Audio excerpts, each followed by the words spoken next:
Allez, une petite vidéo explicative du problème que vous avez à faire ce jour concernant l'argent et les livres. Donc, cette vidéo est là pour vous expliquer comment entamer un exercice là quand on pense pas avoir compris grand chose, notamment pour savoir quoi faire et pas rester à rien faire devant un tel exercice alors qu'on peut faire plein de choses même si on ne trouve pas la réponse. La première des choses, c'est de traduire peut-être le texte qui est proposé ici avec l'argent dont je dispose. Si j'achète 4 livres, il me reste 4,50 €. Mais si j'en achète 6, il m'en manque 9 €.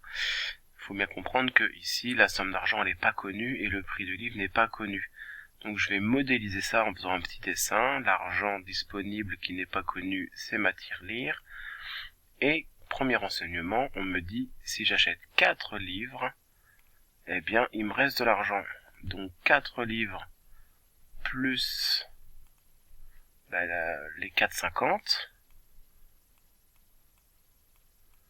ça correspond à l'argent que je dispose.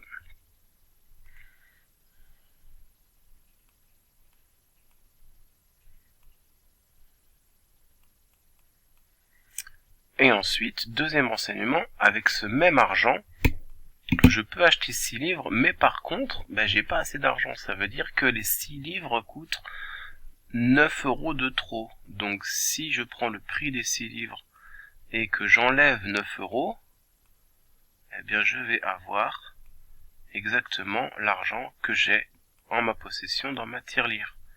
Ça veut dire que l'argent que j'ai de disponible, c'est soit 4 livres et 4,50 €, ou soit 6 livres moins 9 €, parce que ces livres ça coûte trop cher. La question 1, on vous demande est-ce que le prix d'un livre peut être 1,50 €. Mais il va falloir voir si je remplace le prix de 1,50 € dans les livres ici, et si je remplace 1,50 € dans les livres ici, ça me donne bien la même somme disponible au début. Si ça me donne pas la même somme disponible au début, ça veut dire que le prix 1,50 € ne respecte pas toutes les données dénoncées. Donc il faut faire le test avec 1,50 et 9. Moi je vais le faire avec un troisième nombre, pour pas vous donner la réponse. Je vais le faire par exemple avec un prix de un livre, on va dire 3 €.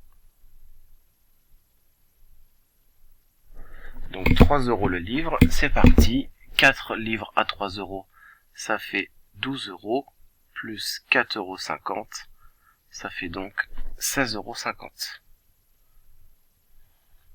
Donc si le livre était à 3 €, avec le premier renseignement, j'aurais donc 16,50 € dans ma tirelire. Et si je prends le deuxième renseignement avec toujours le livre à 3 €, eh bien je vais calculer 1, 2, 3, 4, 5, 6 livres à 3 €, 18 € moins 9 €, ça voudrait dire que dans ma tirelire, il y a 11 €.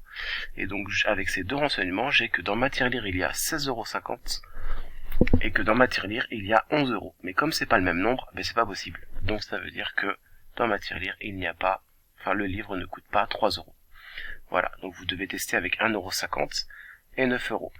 Voilà, je vous donne une deuxième vidéo pour expliquer un petit peu comment ça marche pour la suite, mais j'aimerais bien que vous cherchiez un petit peu. Oh non, en fait, je vais pas faire de deuxième vidéo. Je suis en train de réfléchir en même temps que je vous parle. Ça paraît assez facile de comprendre que maintenant, si le prix du livre, c'est X, j'ai cette valeur-là, qui doit forcément être égale à cette valeur-là, parce que c'est la même argent dans la tirelire de début. Donc ça voudra dire que le 4X plus les 4,50 €, c'est l'argent que je dispose. Ça doit être égal à mes 6X moins 9, qui est également l'argent que je dispose.